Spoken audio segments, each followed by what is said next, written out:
Hello everyone, welcome to breaking exam. तो आज हम लोग करने वाले हैं एरुटेरिया वार्षिकांक से संबंधित प्रैक्टिस सेट 3, जो कि कुल 50 क्वेश्चंस का बनाया गया है। तो चलिए करते हैं। वीडियो अच्छा लगे तो वीडियो को लाइक शेयर जरूर कीजिएगा, और अभी तक सब्सक्राइब नहीं किए हो तो सब्सक्राइब तो जरूर कीजिएगा। इससे क्या होगा, जो भी आने वाली अपडेट्स होंगी, नोटिफिकेशंस होंगी, वो आपको मिल सकेंगी, इसलिए बेल आइकन जरूर दबाइएगा। तो चलिए मिलते हैं, देखते हैं पहला क्वेश्चन।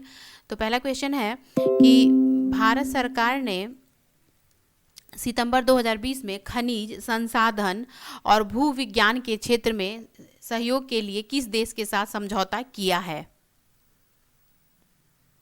सही आंसर होगा सी, फिनलैंड। फिनलैंड के साथ खनिज संसाधन और भू विज्ञान के क्षेत्र में फिनलैंड के साथ भारत सरकार ने समझौता किया है। 2 सितंबर 2020 को बिम्स्टेक शिखर सम्मेलन का आयोजन किया गया। बिम्स्टेक के संबंध में निम्न में से कौन सा कथन सही नहीं है? तो सही आंसर होगा डी, मालदीव इसके सदस्य देशों में शामिल है। यह गलत कहना गलत होगा बिम्स्टेक के संबंध में। सोशल मीडिया पर फैल रही अफवाहों की जानकारी रखने हेतु असोल चीनी अभियान की शुरुआत किस देश ने की? राइट आंसर होगा डी, बांग्लादेश ने। संघाई सहयोग संगठन के सदस्य देशों की बैठक में भाग लेने हेतु रक्षा मंत्री राजनाथ सिंह 2 सितंबर को किस देश की 3 दिवसीय यात्रा पर गए? रूस। किस राज्य सरकार ने इंदिरा रसोई योजना की शुरुआत की? राइट आंसर है सी, राजस्थान ने इंदिरा रसोई योजना की शुरुआत की। केंद्रीय मंत्रिमंडल द्वारा हाल ही में किस हवाई अड्डे को अंतर्राष्ट्रीय हवाई अड्डा घोषित करने का निर्णय लिया गया है? डी, कुशीनगर। कुशीनगर को अंतर्राष्ट्रीय हवाई अड्डा घोषित करने का किया गया है। नेक्स्ट है 20 जून 2020, याद रखिए 20 जून 2020 को प्रधानमंत्री नरेंद्र मोदी द्वारा गरीब कल्याण रोजगार, याद रखिएगा, गरीब कल्याण रोजगार योजना की शुरुआत कहाँ से की गई है? तो बस 20 जून 2020 को नरेंद्र मोदी द्वारा गरीब कल्याण रोजगार योजना की शुरुआत की गई थी। तो वो कहाँ से की गई थी? तो सही आंसर होगा बी, बिहार से की गई है। नेक्स्ट है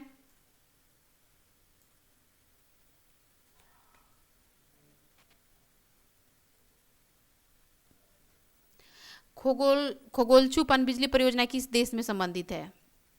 खोगोलछू। सही आंसर होगा डी, भारत और भूटान। तो याद रखिएगा, खोगोलछू पनबिजली परियोजना जो है वह भारत और भूटान से संबंधित है। हाल ही में पृथ्वी के सबसे गहरे बिंदु चैलेंजर डीप में पहुंचने वाली कैथी सुलीवन दुनिया की पहली महिला बन गई। वह किस देश से संबंधित है? अमेरिका से संबंधित है कैथी सुलीवन। 14 जून 2020 को मनाए गए विश्व रक्तदाता दिवस का थीम था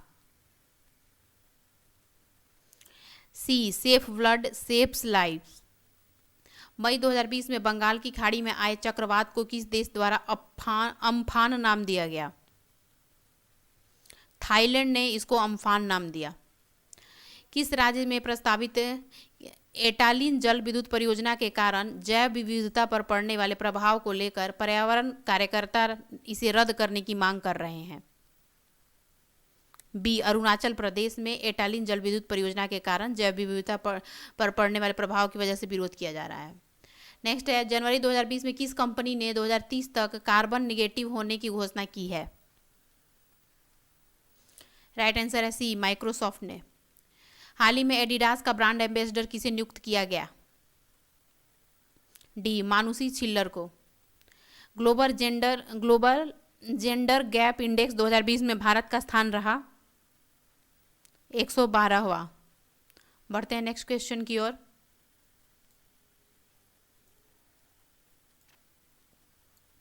हाल ही में किर्गिस्तान के नए प्रधानमंत्री के रूप में किसे नियुक्त किया गया? ए, कुबाटबेक बोरानोव। बस याद रखिए कि जो किर्गिस्तान के नए प्रधानमंत्री हैं, वो जो नियुक्त किए गए हैं नए, उनका नाम है कुबाटबेक बोरानोव। नेक्स्ट है नाटो शिखर सम्मेलन 2019 के संबंध में निम्न में से कौन सा कथन असत्य है? तो सही आंसर होगा डी, मेसाडोनिया इसका 29वां सदस्य देश बना। यह कहना गलत होगा नाटो शिखर सम्मेलन 2019 के संबंध में। तो क्या सही होगा? तो देख लीजिए, इसका मुख्यालय ब्रुसेल्स में है। इसकी स्थापना 1949 में की गई और दिसंबर 2019 में इसका आयोजन ब्रिटेन में किया गया। जनवरी 2020 में जारी ग्रीन पीस इंडिया रिपोर्ट के अनुसार भारत का सबसे कम प्रदूषित शहर है डी, लुंगलेई जो है वह सबसे कम प्रदूषित शहर है, लुंगलेई। हाल ही में अमेरिका के प्रसिद्ध खिलाड़ी कोब ब्रायंट की एक हेलीकॉप्टर दुर्घटना में मृत्यु हो गई, उनका संबंध किस खेल से है? बी, बास्केटबॉल से। बधावन पोर्ट हाल ही में चर्चा में रहा, यह किस राज्य में स्थित है? महाराष्ट्र में स्थित है। हाल ही में केंद्र सरकार तथा बोडो समुदाय के बीच समझौता हुआ, बोडो समुदाय का संबंध किस राज्य से है? असम से है बोडो समुदाय का संबंध। वर्ष 2021 में आयोजित होने वाली एशियाई युवा खेल की मेजबानी किस देश को प्राप्त हुई है? चीन को प्राप्त हुई है एशियाई युवा खेल की मेजबानी। नीति आयोग द्वारा आकांक्षी जिला कार्यक्रम के तहत डेल्टा रैंकिंग में 115 जिलों में किस जिले को विशेष स्थान प्राप्त हुआ है डेल्टा रैंकिंग में? बताइए। तो सही आंसर होगा इसका ए, सुकमा जिला। सुकमा जिला को डेल्टा रैंकिंग में विशेष स्थान प्राप्त हुआ है 115 जिलों में। नेक्स्ट है, इंडियन सुपर लीग 2019 से 20 का खिताब किस टीम ने जीता? एटीके टीम ने जीता है इंडियन सुपर लीग 2019 से 20। किस देश ने अमेरिकी कंपनी एप्पल पर प्रतिस्पर्धा विरोधी व्यवहार के लिए 1.1 बिलियन यूरो का जुर्माना लगाया? राइट आंसर होगा डी, फ्रांस ने। बढ़ते हैं नेक्स्ट क्वेश्चन की ओर।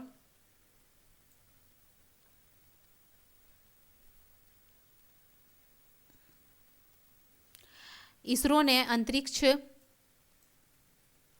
के प्रशिक्षण हेतु मानव अंतरिक्ष उड़ान केंद्र की स्थापना कहाँ करने की घोषणा की है? कर्नाटक में होगा मानव अंतरिक्ष उड़ान केंद्र की स्थापना। नेक्स्ट है, जून 2020 में पुरातत्व सर्वेक्षण विभाग ने किस नदी में 500 साल पुराने मंदिर की खोज की है? महानदी। महानदी में 500 साल पुराने मंदिर की खोज की गई पुरातत्व सर्वेक्षण विभाग ने। हाल ही में संरक्षण को ध्यान में रखते हाथियों के संरक्षण को ध्यान में रखते हुए किस मंत्रालय द्वारा सुरक्षा पोर्टल लॉन्च किया गया है? केंद्रीय पर्यावरण, वन एवं जलवायु परिवर्तन मंत्रालय द्वारा। हाल ही में किस राज्य सरकार के द्वारा कोविड-19 से संबंधित जानकारी प्रदान करने के लिए संजीवन ऐप लॉन्च किया गया है? सही आंसर होगा बिहार। बिहार सही आंसर है। बिहार के द्वारा संजीवन ऐप लॉन्च किया गया है जो कोविड-19 से संबंधित है। 74वें स्वतंत्रता दिवस के अवसर पर प्रधानमंत्री द्वारा स्वास्थ्य क्षेत्र में किस मिशन की शुरुआत की गई? राइट आंसर होगा नेशनल डिजिटल स्वास्थ्य मिशन।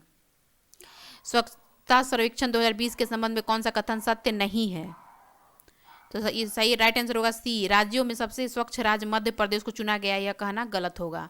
फोर्ब्स द्वारा सर्वाधिक कमाई करने वाले शीर्ष 10 अभिनेताओं की सूची में किस भारतीय अभिनेता को शामिल किया गया है?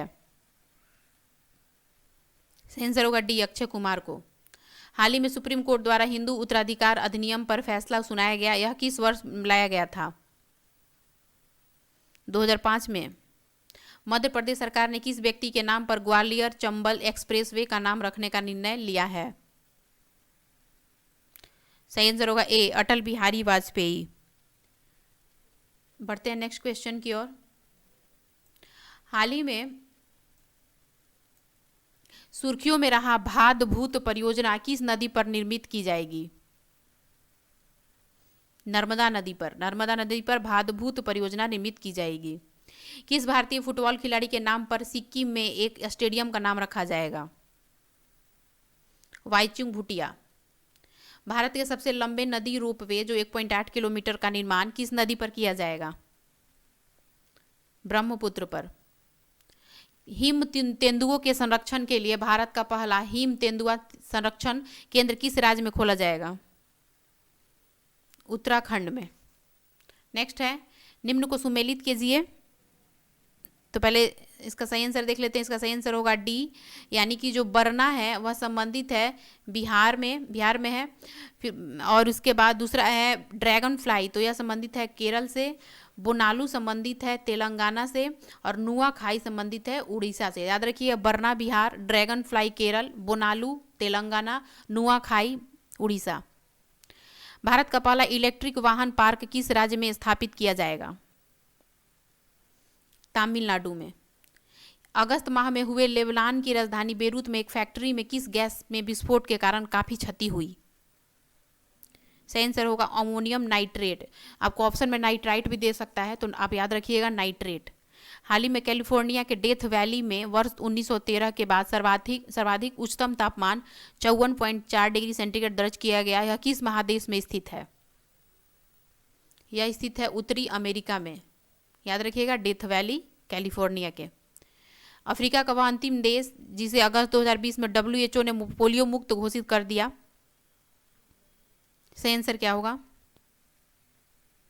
तो इसका सही आंसर होगा, देखिए सी, नाइजीरिया। नाइजीरिया इसका सही आंसर होगा, जो पोलियो मुक्त किया गया है। बढ़ते हैं नेक्स्ट क्वेश्चन की ओर। अगस्त 2020 में पश्चिम एशिया में किस देश में सबसे बड़े प्राकृतिक गैस के भंडार की खोज की गई है? तो सही आंसर होगा इसका सी, तुर्की। अगस्त 2020 में किस व्यक्तियों को जम्मू कश्मीर का उपराज्यपाल नियुक्त किया गया है? तो याद रखिएगा इनमें से चारों में से किनको जम्मू कश्मीर का उपराज्यपाल नियुक्त किया गया है अगस्त 2020 में? तो वह होगा डी मनोज सिन्हा को। पुस्तक कनेक्टिंग, कम्युनिकेटिंग और चेंजिंग किस व्यक्ति के कार्यकाल पर आधारित है? तो यह होगा वेंकैया नायडू के कार्यकाल पर। हिंद प्रशांत क्षेत्र में सहयोग बढ़ाने हेतु भारत ने किन देशों के साथ त्रिपक्षीय वार्ता का आयोजन किया? सही आंसर होगा डी, फ्रांस तथा ऑस्ट्रेलिया। फ्रांस तथा ऑस्ट्रेलिया के साथ हिंद प्रशांत क्षेत्र में त्रिपक्षीय समझौता किया गया है। नेक्स्ट है 16 सितंबर 2020 को जारी वैश्विक मानव पूंजी सूचकांक के संबंध में निम्न में से कौन सा कथन सही नहीं है? तो राइट आंसर होगा ए, इसे विश्व आर्थिक फोरम द्वारा जारी किया जाता है, यह कहना गलत होगा। लेकिन सही क्या होगा? तो यह प्रथम स्थान इसको नॉर्वे प्राप्त हुआ है इसमें वैश्विक मानव पूंजी सूचकांक में, और इसमें भारत का स्थान 116वां रहा है, और इसमें पूर्व भारत का स्थान 115 था। 17 सितंबर 2020 को G20 देशों के पर्यावरण मंत्रियों की बैठक में आयोजित की गई। इसकी अध्यक्षता किस देश ने की? राइट आंसर होगा सऊदी अरब ने। जापान के नए प्रधानमंत्री कौन बने? राइट आंसर है ए, योशिहिदे सुगा। याद रखिए योशिहिदे सुगा जो है वह जापान के नए प्रधानमंत्री नियुक्त किए गए हैं। तो ये रहे कुछ 50 क्वेश्चन जो प्रैक्टिस सेट 3 के हैं। तो अच्छे से आप इस वीडियो को एक से या दो बार देख लीजिएगा, तो फिर उसके बाद भूलने वाला नहीं रहेगा, अच्छे से याद हो जाएगा। मिलते हैं नेक्स्ट